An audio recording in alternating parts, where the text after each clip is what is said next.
Friends चलिए बनाते हैं स्ट्रक्चर ऑफ ग्रेफाइट। ग्रेफाइट जो होती है उसमें आपकी जो कार्बन होती है वो 3 बॉन्ड बनाता है यहाँ पे, और ऐसे करके आपके जो कार्बन होते हैं वो 3 बॉन्ड्स बनाते हैं और उसके बीच का एंगल 120 डिग्री का होता है।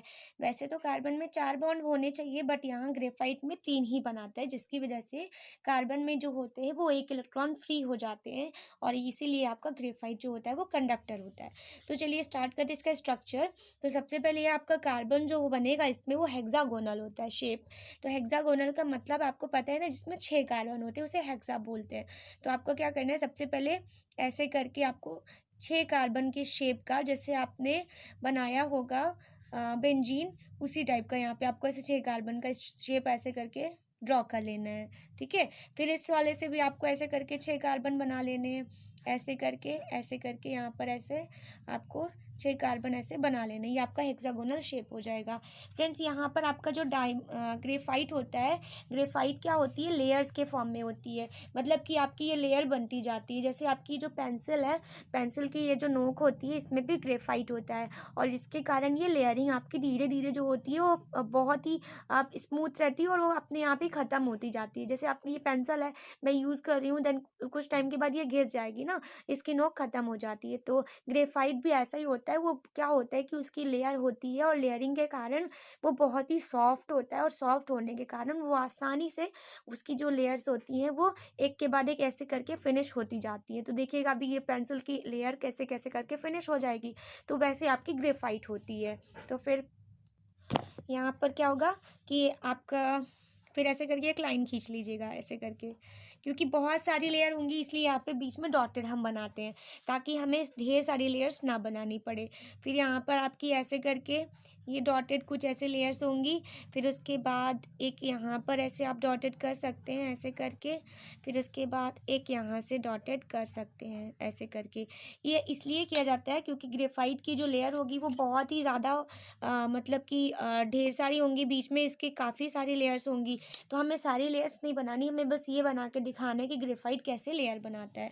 तो यहाँ पर देखिए ये आपका ग्रेफाइट का यहाँ पर अब फिर से इसमें हेक्सागोनल शेप दे देते हैं ऐसे करके, जैसे आपका हेक्सागोनल बनता है सेम ऐसे ही आपको। ठीक है, यहाँ पर हो गया, फिर यहाँ पर हो गया, देन उसके बाद ये कुछ ऐसा शेप कर लीजिए। फिर इसके इसी से ही यहीं पर क्या बना लेते हैं, यहीं पर हम क्या करते हैं एक और शेप इसी से ड्रॉ कर लेते हैं ऐसे करके, फिर ऐसे करके, फिर उसके बाद यहाँ और इसके बाद यहाँ पर। तो इस तरह से इसका एक शेप बन सकता है। देन उसके बाद हम क्या करेंगे, फिर उसके बाद इसी से ही हम एक और लाइन ड्रॉ कर सकते हैं, मतलब इसकी नीचे की सबसे लास्ट वाली लेयर, हम इसमें सिर्फ मिडिल लेयर और फर्स्ट लेयर एंड इसकी लास्ट वाली लेयर्स को ही हम बस बनाएंगे। ठीक है फ्रेंड्स, तो इस वाली लेयर्स को आपको बनाने की कोई ज़रूरत नहीं है। फिर उसके बाद क्या करना है, फिर यहाँ से एक लेयर लेनी उठानी है, फिर ऐसे करके ये ऐसे, और फिर आपकी ये देखिए एक लेयर ये बन गई। फिर यहीं से आपका एक और डायमंड ग्रेफाइट बन सकता है, ये हो गया, ये हो गया, और इस तरह से आप जो है शेप दे करके यहाँ पर बना सकते हैं। तो इस तरह से आपके जो ग्रेफाइट होते हैं वो ऐसे ही लेयर्स वाइज में होते हैं, ऐसे करके लेयर बनी होती है, और ये जो लेयरिंग होती है आपकी वो धीरे धीरे फिनिश हो जाएगी। देन आप यहाँ पर देख सकते हैं कि ये लास्ट वाली जो लेयर होगी वो इससे अटैच्ड होगी। तो मतलब आपकी ग्रेफाइट इसी टाइप की लेयर्स वाइज होती है। फिर यहीं पर आपकी एक और हेक्सागोनल बनेगा, फिर आपका इसके आगे जाके भी हेक्सागोनल्स, मतलब कि ये जो आपके स्ट्रक्चर्स हैं वो धीरे धीरे करके ऐसे ही फॉर्म होते जाते हैं। तो इस तरह से आपका ग्रेफाइट में क्या होता है, ये पतली सी लेयर होती है। ये काफ़ी इजी है, इसे आपको मैं फिर से बना के सिखा सकती हूँ। देखिए ये आपका एक ग्रेफाइट में क्या होता है, हेक्सागोनल होते हैं। यहाँ पर आप ऐसे करके ड्रॉ कर लीजिए पहले एक हेक्सागोनल शेप, फिर यहीं से एक और ग्रेफाइट के लिए हेक्सागोनल शेप ड्रॉ कर लीजिए, ये आपका हो गया। फिर इसके बाद क्या करना है, आपको यहीं से जो है ऐसे करके एक लाइन ड्रॉ करनी है, और एक यहाँ से लाइन ड्रॉ करनी है, फिर एक आप यहाँ से भी ड्रॉ कर सकते हैं और एक आप यहाँ से भी ड्रॉ कर सकते हैं। फिर आपको क्या करना है, यहीं से आपको एक और हेक्सागोनल शेप ऐसे करके ड्रॉ करना है ऐसे करके। ठीक है फ्रेंड्स, ऐसे करके आप ड्रॉ कर सकते हैं, ये हो गया।